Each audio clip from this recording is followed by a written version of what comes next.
Joining today's ILEA webinar Wednesday. We are going to get started shortly. We're just going to give everybody a few moments to log on. We have quite a few people that have registered for the event today.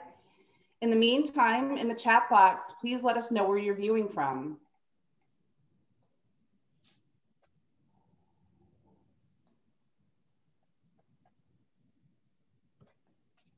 Chicago, Calgary, Diego. San Diego. Wow, a lot of people. A few Chicago, Brooklyn, Cleveland, Vero Beach. Wow, it's going so fast. They're all over the place. It's great to see that. The participation is high. Yes. Seattle, Orlando, Boston. Boston. Yay, Boston. Edmonton. Okay, just give it another moment because people are still signing in right now. So we'll start in just about a moment. Okay. All right, I have a pretty big intro, so I'm going to go ahead and get started right now.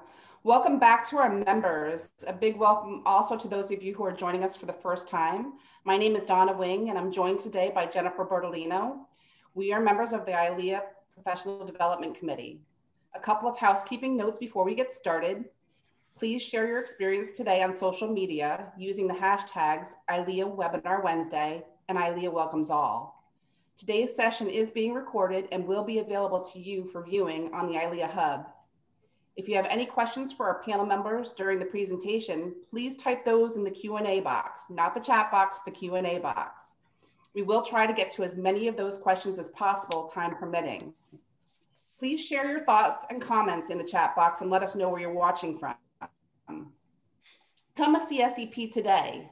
This designation recognizes event professionals who have successfully demonstrated the knowledge, skills, and ability essential to perform all components of a special event. For more information, please go to www.ileahub.com/CSEP. Applications for prospective CSEPs are now being accepted. Today's ILEA webinar, The Future of Catering 2021 and Beyond, is powered by Giants Enterprises. There is no question that the pandemic has changed everything about live events, and nothing so much as catering, how meals are prepared and served. We're very excited to bring you today's presentation. We'll learn from a panel of catering experts as they review challenges, changes, creativity, and successes faced over the past year, and share their views on how we move forward. We are joined today by Russ Morin, President and owner, Russell Morin Catering and Events, a graduate of Cornell's University School of Hotel and Restaurant Administration and the Culinary Institute of America. He is a U.S. Army veteran and Caterers of America recipient of the Michael Roman Lifetime Achievement Award. Russ has served on both the Rhode Island and Massachusetts Restaurant Associations. Ingrid Nagy, CSEP, owner, CEO, CFO, and General Manager, Catering by Design, a graduate of Valparaiso University, where she studied food merchandising. Ingrid has operated her extremely successful catering company for over 25 years, a dedicated industry professional who you may know very well already. She's an inspirational mentor, longtime member, and past international president of the International Live Events Association. Shelby Sewell, CEO and Culinary Director, Foods Catering. Shelby is an accomplished, award-winning chef with over 30 years experience. A graduate from London's famed Cordon Bleu, she spent 7 years traveling through 33 countries, teaching, tasting, and learning. That experience became the inspiration for Foods Catering. Please welcome Jennifer Bertolino, your moderator for today's panel. Jennifer. Thank you so much, Donna. With 2020 finally in our rear view and vaccines upon us, we thought that it was really important for us to sit down and talk with some catering experts to find out where the future of catering is going and what we've been doing for the last 11 months. Thank you all for joining us. I know that each of us are in very different places in our states in the reopening plan. So I wanted to just get started and kind of talk to each of you about where you are in your state and what's been going on. where you live. Shelby, why don't you start us off? So I'm in Seattle, Washington, and I froze there. I'm in Seattle and we are completely shut down. So we are able to do drop-offs or deliveries, or we've been shipping things as well, but there are no in-person events. In fact, there's no indoor dining right now, even in Seattle. Wow. Is it nice enough out to do outdoor dining where you are or no? Kind of. I also think that if you live in Seattle, you're kind of used to sort of cold, drizzly weather. So as long as there's a lot of places that do have, you know, tents and heaters. So people are definitely trying, but as you know, selling, you know, I don't know, 10 tables versus 200 is definitely impacting restaurants for sure. But for catering, it's just pure drop off, pickup, or shipping. Excellent. Got it. Ingrid, what about you? I'm in Denver, Colorado, and our governor actually has done a pretty decent job about making sure that we're kind of under wraps, if that's good or bad. We are actually in the orange category right now, so it means we're at 25% capacity for indoor events and 25% for outdoor, based on a calculator that takes the size of the space, et cetera, et cetera. However, I will say that the consumer confidence has not been up so that folks have gone back to having in-person events. We are, like Shelby, still doing the drop-off family meals, shipping boxes, shipping meals, or delivering meals for corporate and nonprofit groups for virtual and hybrid events. So it's certainly not back, but we are at 25% capacity for indoor events. And outdoor, it's too cold. It's snowing today, so we're not doing very much outdoors. Yeah. Restaurants are also back to 25% capacity indoors. And Russell, what about your area? So I'm on the Massachusetts, Rhode Island line, and we do business in both states. In Rhode Island, we can do 15 people inside. In Massachusetts, we can do 10 people inside. We can petition the state to get additional guests, but not many more than 10. Like we have a wedding on Saturday, and we petitioned the state and got 10 additional people. In Rhode Island, we can serve only to the table. So hors d'oeuvres have to be served to the table, dinner served to the table, cannot go up to a bar, has to be a service bar. In Massachusetts, we can have a bar, but you have to be socially distanced. You have to be behind a plexiglass partition. You can do hors d'oeuvres behind a plexiglass partition. They just lifted the curfew in Massachusetts, so there is no 10:30 to 5 o'clock curfew. In Rhode Island, they still have a curfew. As far as to our business, one of the things that we've done to keep our core intact is we took on a Nutrisystem type food contract. And it gives my folks three days of work a week. And then we're doing some weddings and box lunches and, you know, similar to everybody else. Mm-hmm. So I think, you know, after talking with all of you, primarily any events that are happening right now, I think we all agree are weddings and social events, whether that be nonprofit and nonprofit as well. Right. What are you all doing to secure these type of bookings and still maintain confidence with the client, but also still wow them and still bring your flair to each of these events? Shelby, I'll start with you. Okay. That's a big question. Yeah, weddings are the one thing that didn't completely go away. We still had our wedding clients stick with us. Corporate really just immediately like disappeared overnight, like a magic poof that occurred.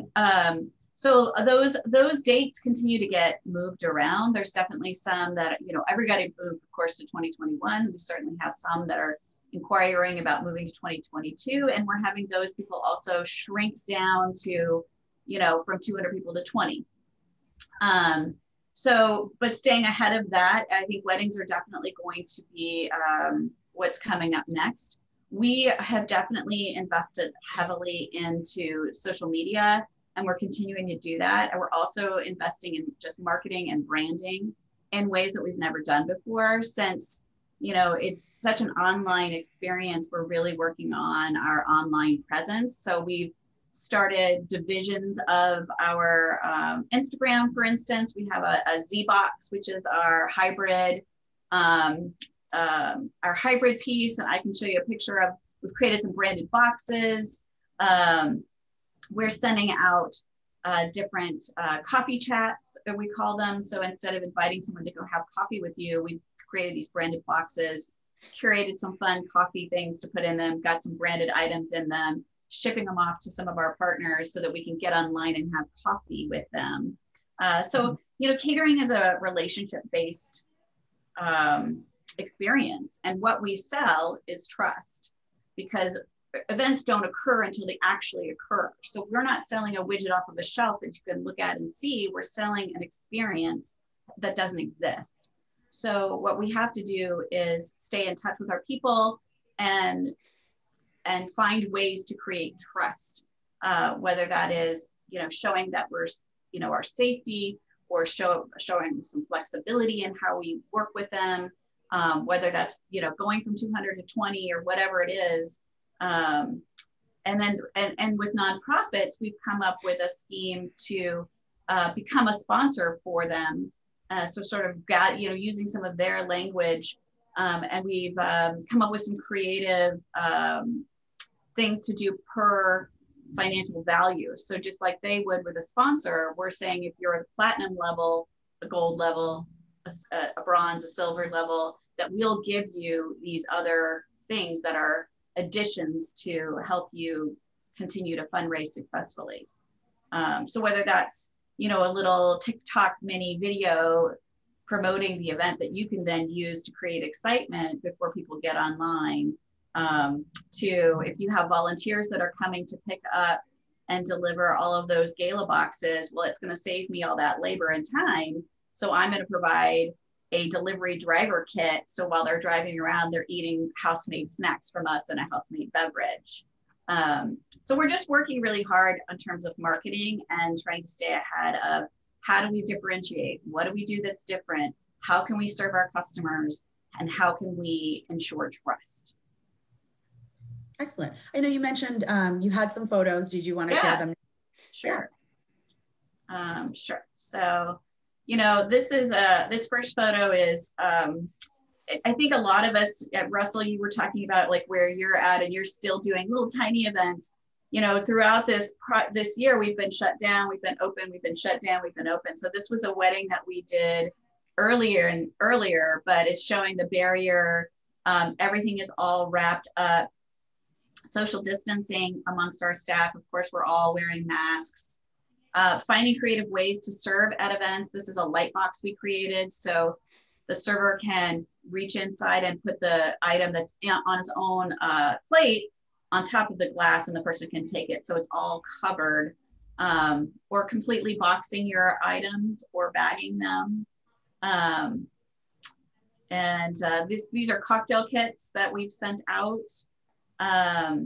This is our Z box. So this is some of the branding that we've come up with and some of the boxes that we are using right now to push our brand, but also, you know, create awareness and sort of make us stand out. This is one of our coffee chats. And then we've come up with a fun thing where we're adding a little dog treat if you order your cocktail hour so that you can have a yappy hour. Your coworker, that four-legged friend coworker, can also have a little snack as well. And this is another one of those cocktail kits. So those are just some of the ways that we're trying to stay fresh and stay in the game, so to speak. Excellent. Thank you. Ingrid, I know that you've had some great events as well. Do you want to share with us what you've been doing? Well, similar to Shelby, I think you tend to get a little bit creative when, as in Denver, the same thing, corporate shut down right away. Weddings, as I think just about everybody has, we've tried to come up with different creative ways to present food and have the barriers. I think the gloves and the masks we talked about this earlier in an earlier conversation about sanitation and service has always been something that we all do as caterers. So we're just trying to figure out ways that we can amp that up even further, temperatures, et cetera, et cetera. We have also done the curated gift boxes, and we've mailed and shipped quite a few of those across the country and actually internationally, where it's foodstuffs that are not as highly perishable as some of our virtual meals have been. We've had quite a few experiences with a shipping realm. It has been extremely expensive, which was, I think, a little bit of a shock. And getting on a FedEx list of a frequent user has been interesting. So we've been using our clients' FedEx numbers quite a bit. So we do the curated gift boxes, and we have Colorado meats and cheeses that we send out. Cocktail kits, although we can't send cocktails over state lines because we don't have a liquor license. So we've been sending things that don't require actual alcohol in them, but more of a cocktail kit to go with it. I love the idea of the coffee pack. I think that's adorable, and I'm going to steal that, Shelby. Thank you very much for that. We've launched our Delivery by Design, which is our family meal program, so that we're delivering every Thursday and Friday. We launch the menus on Wednesdays, and then the guests have until Tuesday to order for the following week. Those have been fairly successful. We've had some, like Thanksgiving, the day before Thanksgiving, we got another 25 orders. So I think we did something like 50, 60 orders for Thanksgiving the day before Thanksgiving. We've been doing a lot with corporate as far as sending employees gifts and meals, where we're delivering 300 meals for a corporation for the family as a thank you, or as kind of a connection engagement tool that the corporations have been using. Same thing with the nonprofit groups, where we've created boxes and bags, and we've branded our bags and our to-goes and our stickers and labels. And by the way, Shelby brought up a good point. Branding is so huge right now. And it was one of the things that I wanted to save money on when we first started this. It was like, okay, let's see what we can do without having our graphic designer and and the overhead of a graphic designer. But what we realized is that was so important to our brand that we brought our graphic designer back in and brought in our lead digital marketing lead back in as one of the investments that we made in our overhead structure, so that everything that we send out is on brand with our company and creative, and it has that creative touch that we always insist upon. We started going down the road of saving money, and we realized that probably wasn't a good idea. So very similar to Shelby, I think we're just trying to get creative and trying to figure out different ways that we can engage our clients, engage our nonprofit groups and corporations. As far as weddings are concerned, I think we shut down around early November. And right now what we're seeing is a lot of our wedding clients are really looking to 2022. Quite a bit of movement, some cancellations, and that might be something that we talk about. I don't know if it's something about saving deposits or giving money back. I know that's a hot topic. But anyway, so those are some of the things that we're doing here at Catering by Design. And one of the things that we're, I guess, really focusing on, and we may get to this a little bit later, is our core processes and how we do it, to make sure when we do bring our team back, everybody is on the same page, because we did have layoffs and we lost a lot of our team members. So when they do come back, I am really eager to make sure that our staff are trained correctly and in our way and are doing the same things as we have always done them. But everything is going to be documented and tidied up in a nice little package. So that's behind the scenes work that we're doing. I know that you had a pretty interesting lesson learned with some of your delivery shipping too. We had 2 deliveries, like our first foray into the world of shipping meals. And you kind of think that you've got all the details lined up in a row. And so the day that everybody was receiving the packages in the mail, because we send them via UPS or ship at FedEx, I don't remember, insulated containers, the whole 9 yards. I got pictures from our client and we had explosions in the boxes. All the boxes basically had opened up because they had been shaken. What had happened is we hadn't put protective packaging into the box to hold everything in place. It's one of those things that you would think would be like automatic, but we didn't do it. So we had to remake and reship 50 meals out within 3 hours so that the clients got it, because we did have it to arrive the day before, thank God. We had to remake and reship 50 meals out to all of our clients so that they could get it the day of the event that was going to happen. So yes, lesson learned. Yes, protective packaging if you're doing delivery. Yes. Excellent, thank you. So I think we all kind of can see that corporate is going to be a lot slower to come back when people really have a little bit more confidence in events, and the perception of having an event is a little bit better. Richard talked a couple of weeks ago about how hybrid seems to be the trend, and it seems that we have some great ideas to engage the virtual community in our catering world.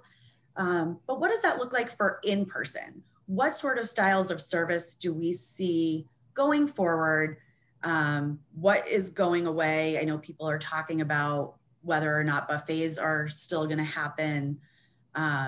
But talk to me about what you guys think going forward in-person styles of service look like. Russ, I'll start with you.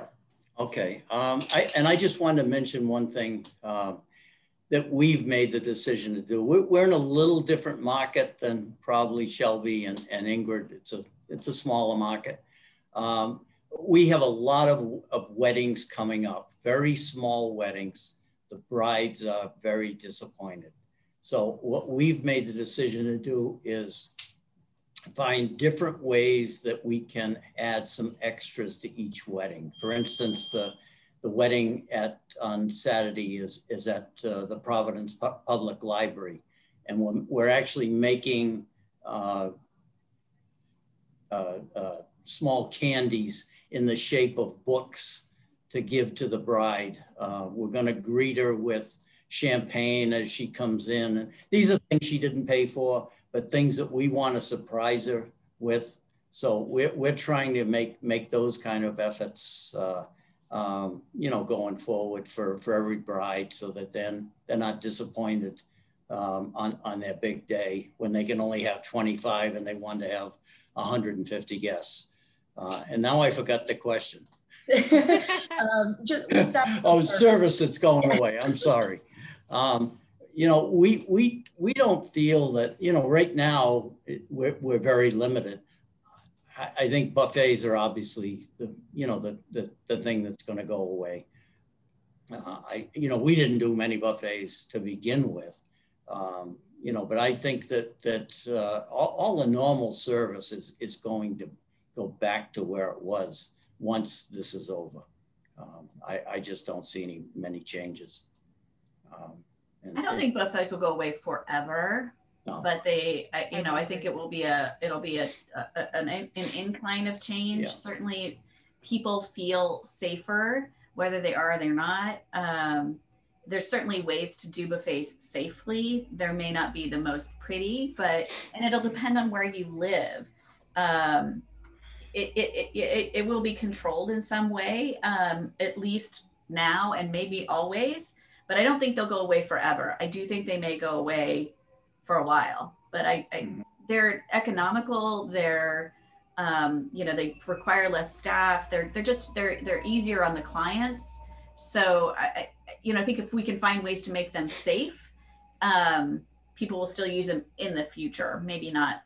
It just like Ingrid was talking about confidence in the market. There isn't confidence in the market right now on any level. So, suggesting a buffet right now would be offensive, I think, to some people. But I think that it will happen again, just not right away. Mm-hmm.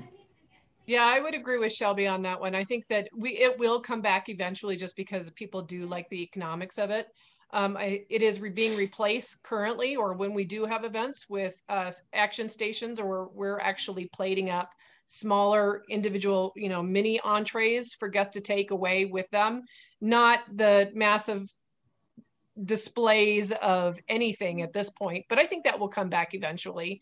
I think that some of what we do is a little, I'm not going to say smoke and mirrors, but it's a little smoke and mirrors, like service of events. A friend of mine actually inspired me with this idea. Seated dinners, they have different colored gloves, so that when they come out with each course, each time that they come out with a new course, they've got a different colored gloves, so that the guest perception is that they have, they've switched their gloves. They're really being adamant about it and being regimented about switching gloves and making sure sanitation is high top priority. So by having the different colors, it's an indication that yes, they have done that, which I thought was great. And we've adopted that into our service as well when we do seated meals here. I think the action stations, of course, are going to be part of that gathering of groups. What will be, we're doing a lot of plating up of mini entrees or individual servings of everything. I think my hope is that we get away from the single service disposable guestware, because we got so close to convincing or showing people that we don't have to throw away all this trash. And now we've gotten right back into single service mayonnaise packets. I mean, we have a restaurant, the Botanic Gardens, and everything is individually wrapped. It's a waste. It's so much trash. So I'll be glad when that really goes to the wayside. Yes, me too. I know you mentioned a lot of the safety and sanitation, and one of the things that we talked about in an earlier conversation was that, our food and beverage service has always been highly regulated and really very safe. Do you think that we need to make any real changes to our safety and sanitation, or is this just for perception for our guests?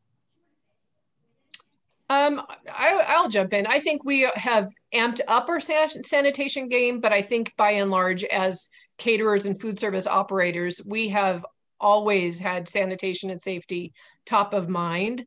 The masks, I'm looking forward to those going away eventually, which they will.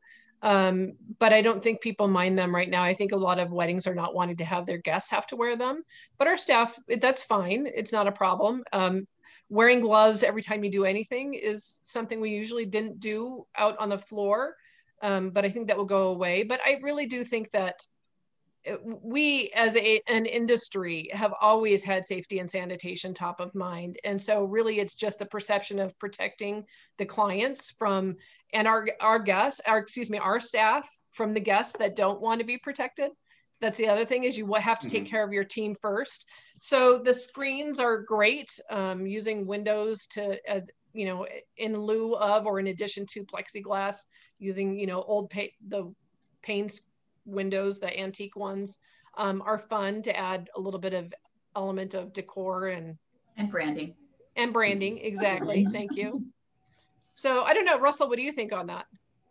I mean, as far as the safety, our guests aren't really asking us about it because I think they trust us. So we don't try to bring that kind of thing up during any conversations. We don't want to raise the specter that there could be issues, and it hasn't been a problem. We created our own sanitation and safety kit that we never had before, that we send out with all of the gloves and the hand sanitizers and so forth.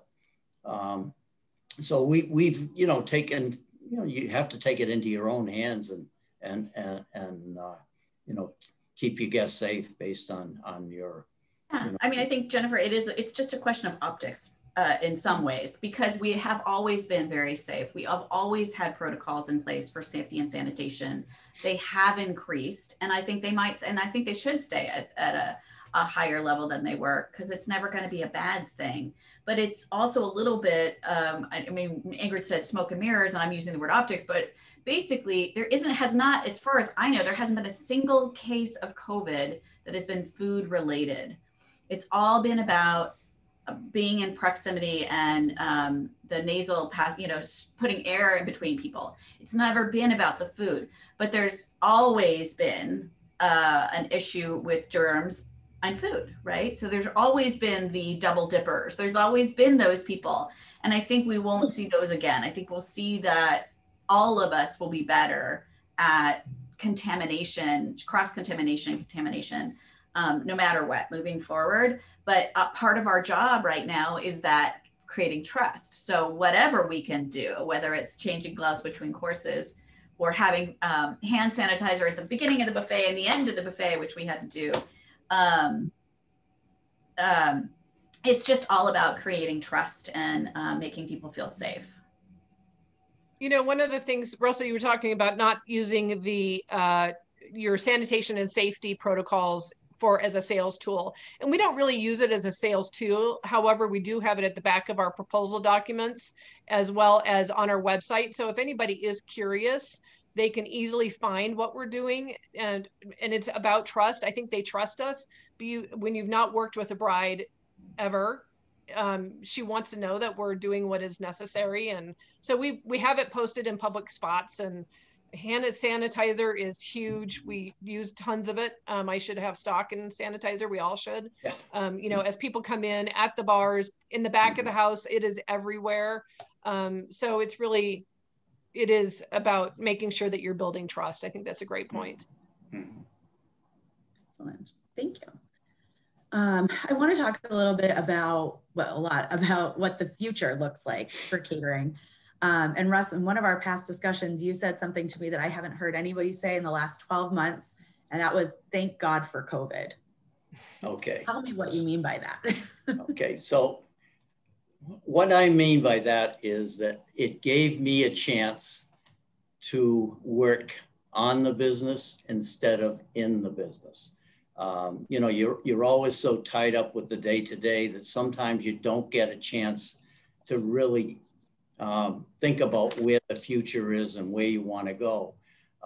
And so this has been my job all through COVID. So I'm just going to list a few of the things that I've been working on. Some of this has nothing to do with food service, but we looked at creative ways to reduce our overhead. The first thing that I looked at was our third biggest cost after food and labor, and that's healthcare. So I started with ADP and looking at a PEO because they said they could bring our costs down. That went nowhere. We ended up with a company that actually puts together self-insurance, and self-insurance will save you a fortune. We went with level funded insurance as an interim. One thing about health insurance is your broker is actually the agent of the insurance company. So you never know, they're paid by the insurance company. So we went away from a broker. We've got a person who's designing self-insurance. The interim that we did was level funded insurance. And we think we can save anywhere from $100,000 to $200,000 a year on insurance. So that was the other thing, one of the things we looked at. We looked at getting rid of, we looked at composting. We have an herb garden. So we had at one point used hand composters. Now we have a composter that will, in 24 hours, reduce 150 pounds of refuse to compost. And this is going to reduce our trash costs. So we looked at ways to reduce overhead. We're also looking at culture. The why of our company is to make a difference in people's lives. We're very employee-centric. So we looked at ways, how are we going to improve our culture? So we've now hired a person who is going to be our culture officer. And that will be, it's actually a young lady, very, very talented young lady.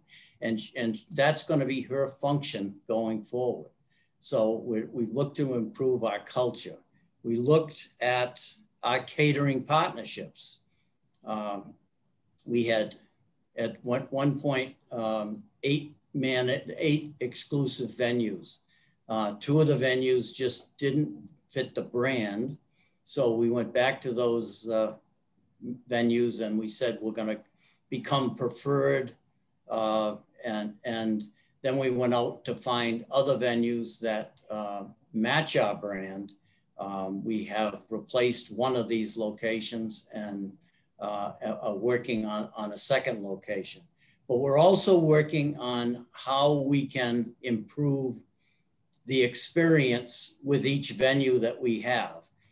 So each venue we have is a little bit different, and we want the experience to be a little bit different. So we've worked at trying to improve the experience at each of these venues. The other way is diversification. We have 2 restaurants. The restaurants have not lost money this year. They've actually done very well. It's they're mostly fast casual. So we're considering adding a fast casual restaurant. We have an ethnic Indian catering division called Ananda. Ananda means hope in Indian. We're looking at possibly doing another either vegan or possibly a Persian diversification.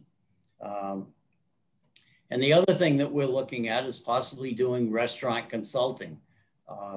And if, because we have the background, the idea behind doing the consulting is if we can come up with great ideas from, or somebody comes to us and has a great idea, then we may fund that restaurant. But it's a way to get into, unique partnerships. So that's just some of the things that we've been, thinking about going forward. That's great. And those are some really great tips for those that are not just catering, but in business in general. Thank you. Ingrid, I know you had some ideas as well. Yeah, I think similar to Russell, I think now is that someone referred to the COVID. I won't say thank God for COVID because I don't think I'm there yet. It's still too new. But someone referred to it as the great pause. And that felt to me like the right word to say about the time that we have to really take a really close look at our business operation. I think that we have downsized as far as the number of staff that we have on our team by quite a bit, especially on the hourly. I mean, of course, the hourly people, of course, went right away, but we have had to downsize in our salary ranks. But it's given us an opportunity to really change our accountability chart to figure out who is going to be responsible for what activities and what we need and what we don't need. We were a little top heavy in our salary structure. So it has given us an opportunity to really take a look at those needs and maybe do a little bit of job share without overwhelming anybody and plan for the future. And when we get to certain triggers, we'll look at bringing more folks back. We also had to eat a little humble pie, I have to say. We focused in on very large events. And obviously those are the ones that went away. So we will be diversifying as far as making sure that our book of business is a little bit more balanced with smaller and larger events so that when one industry may be extinguished, we have something else to backfill it with, because we did a lot of our focus was on very large corporate branding events, big nonprofit galas, and I think we had a little bit of humble pie by now reminding ourselves that balancing that book of business is huge. And then also making sure our core processes are in place. I mentioned this a little bit earlier. We've got a document that is, some 100 pages long that talks about what our core process is, why we do things, how we do it. And then we have how we do it documents that are linked back to the core processes. So how do we answer the phone? How do we put a new customer into our database? How do we do this? And we had gotten quite a ways away from our core processes. So now is a time to kind of bring that back, retrain everybody, and remind everybody what our core processes are and why we do things the way we do it. And we do it for a reason. So it's been an opportunity. I've taken marketing back over, which is interesting. I don't do social media, so it's not on my docket, but we've all done jobs. I mean, I've been in the dish pit washing dishes. I've been a delivery person. I've helped prep in the kitchen. I mean, and it's not just me, it's my team actually that have remained, that have been just incredible about not looking at it from it's not my job perspective. Everybody is jumping in to help. And we have found that these people that are still part of our current team member are really, they exemplify our core values. And that was so important that we realized now that people that didn't exemplify our core values previously, we've made it through this because of the folks that are still here. And now we're starting to rebuild. We just hired our creative designer back, and we're bringing another salesperson back. And so we're starting to look at the future, and we don't want to be behind the 8 ball. We want to be ready to hit the ground running as soon as we can. So kind of revamping our sales team is first priority. Excellent. Thank you. Shelby?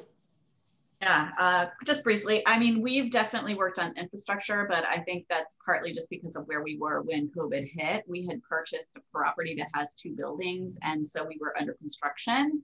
So very much like Ingrid, we had to do mass layoffs, and like Russell, what are we going to do to save costs?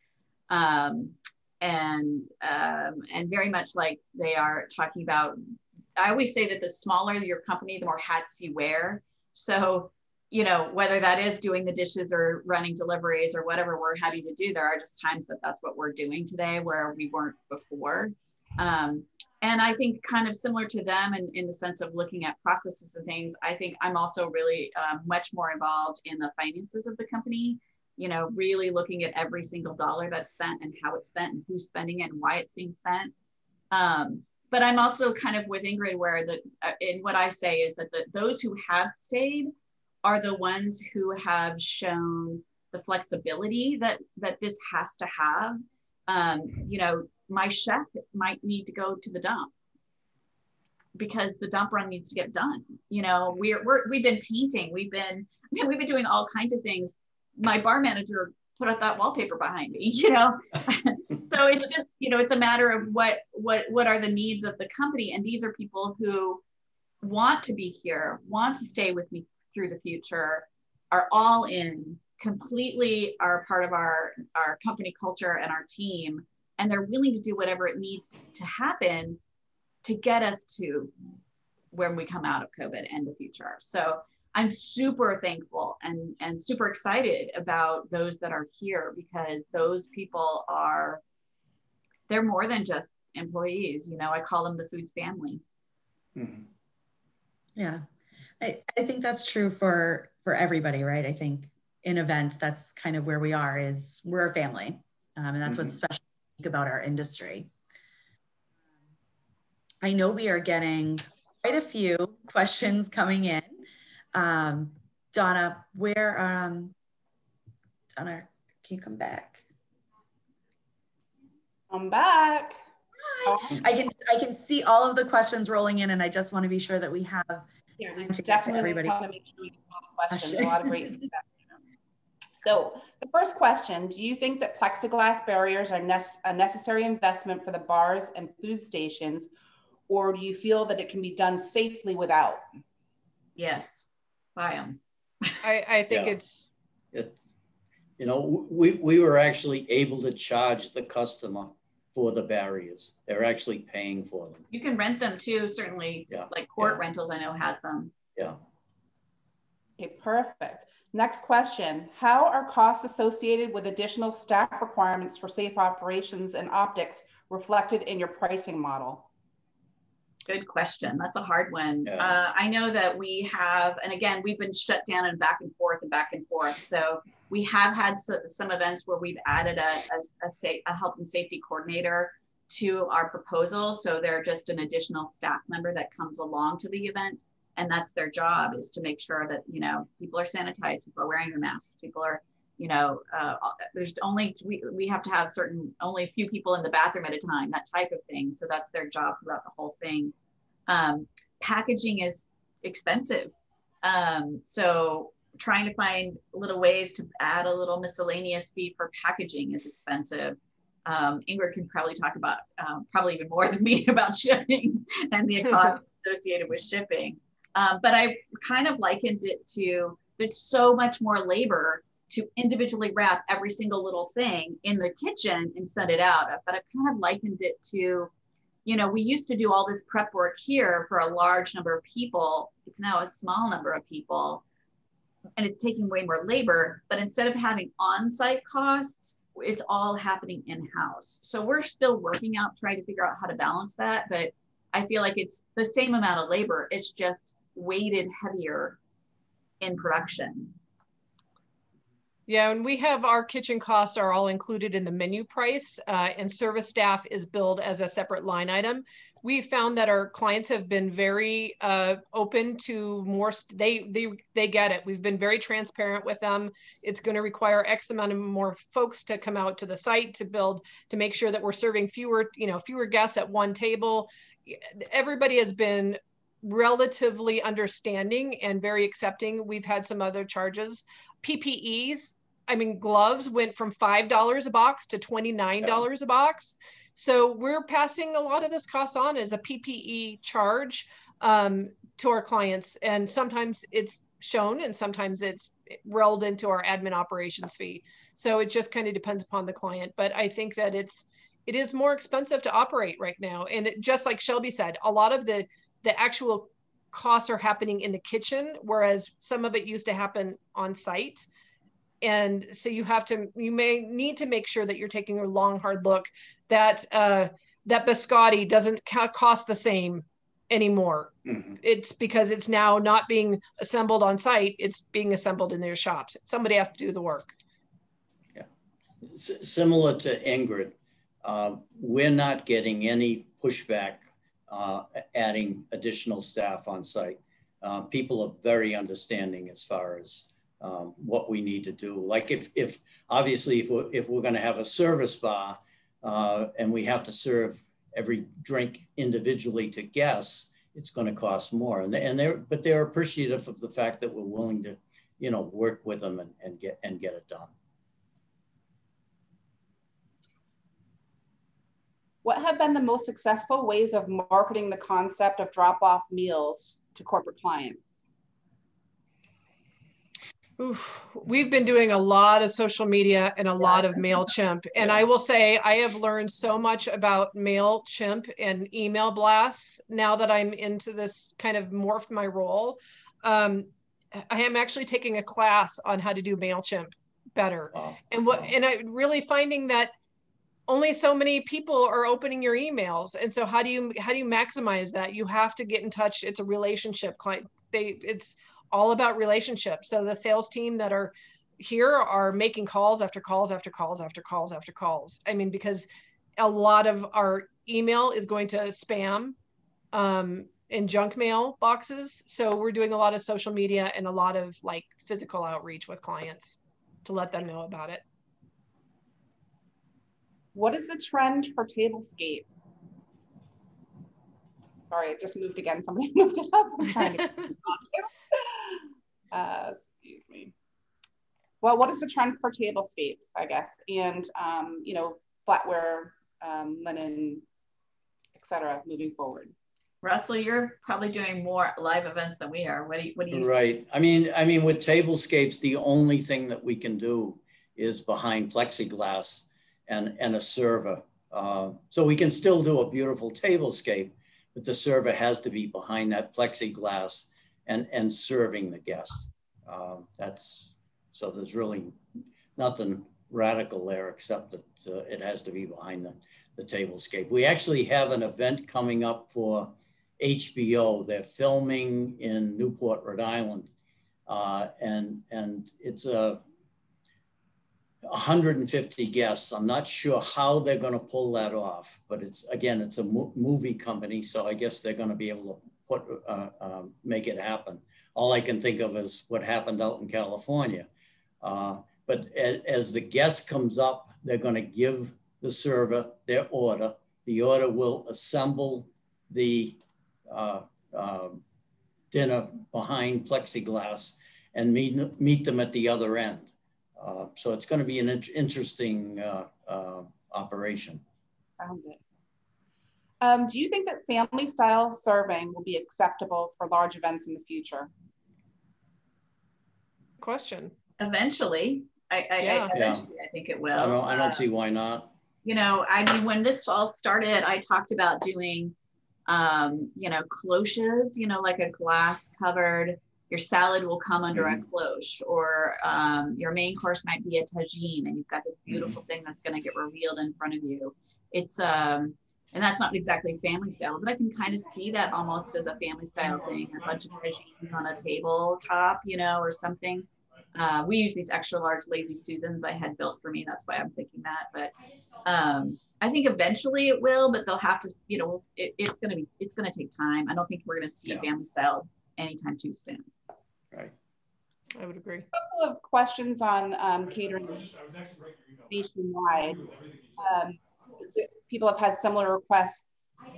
Styrofoam coolers and ice to ship, and also what are some of the most successful food items to ship? What was the first part of that, Donna? There's a little bit of feedback I couldn't hear.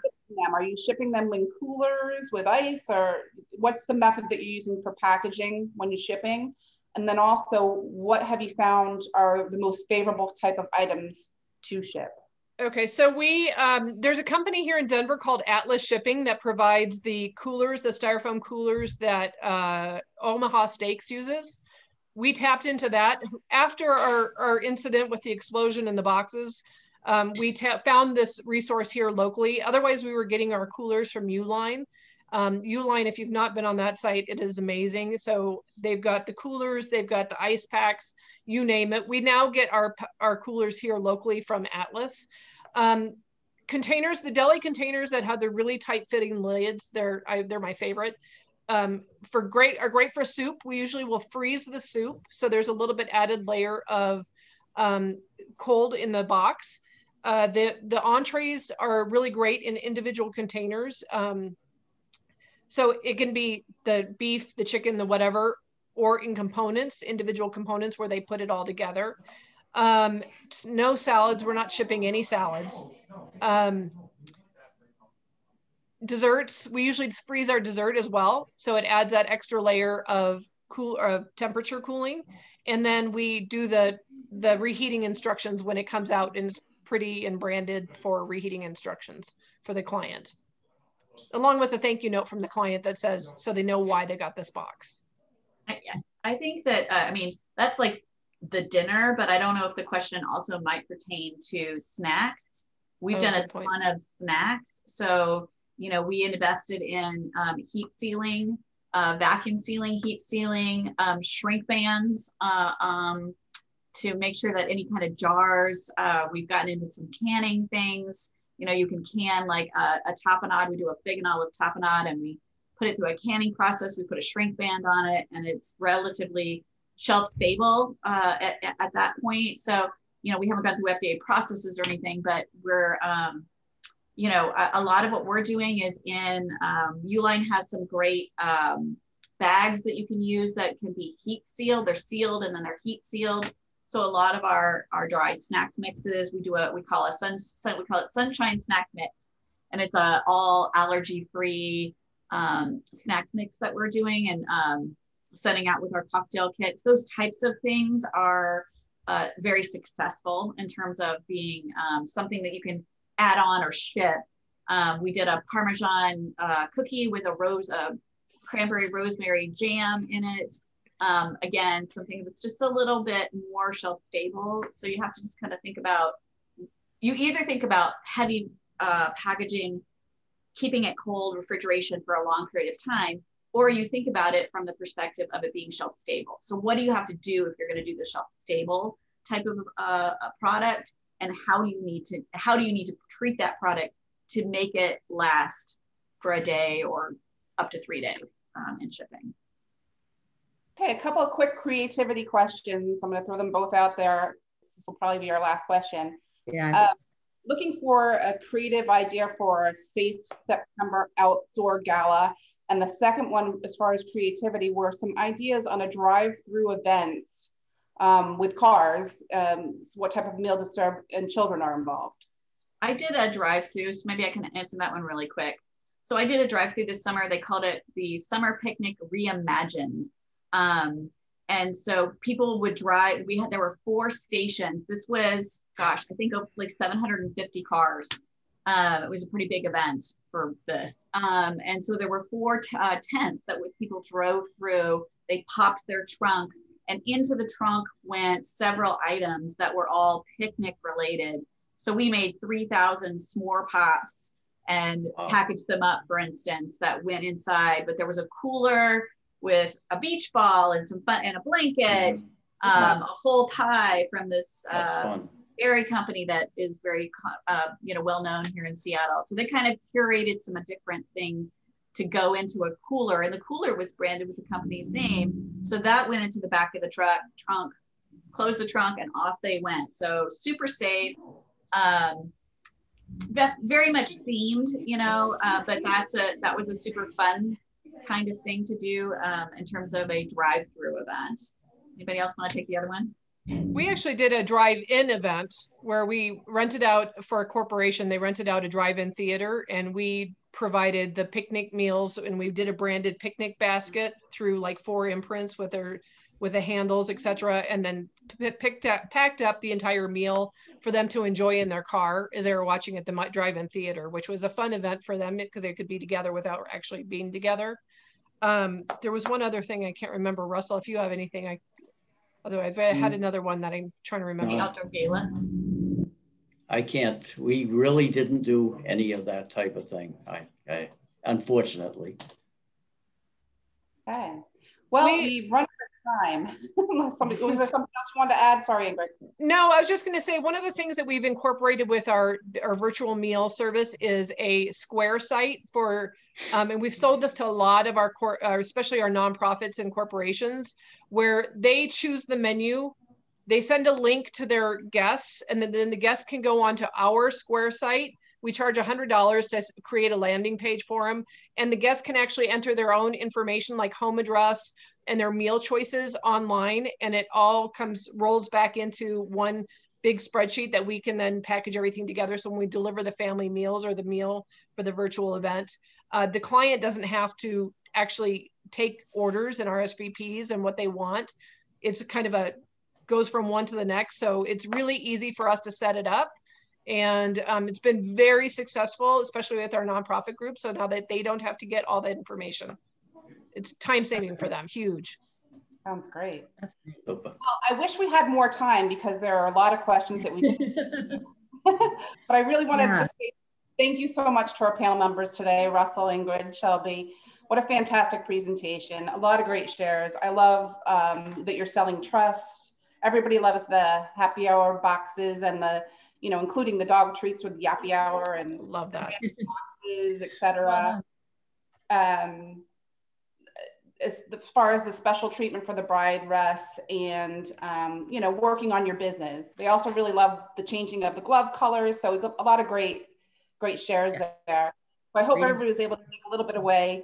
Thank you to Giants Enterprises for your continued partnership and support of our educational series, and thank you to all of us who joined us today. Please mark your calendars for the next educational presentation, which is on Wednesday, February 10th at this same time, Creating a Sustainable Strategic Diversity Plan, a keynote presentation with our guest speaker, Lisa G. Williams, diversity and equity and inclusion expert and strategist. Thank you again for joining us today, and we'll see you in a couple weeks. Great seeing everybody. Super. Thank you. Bye-bye.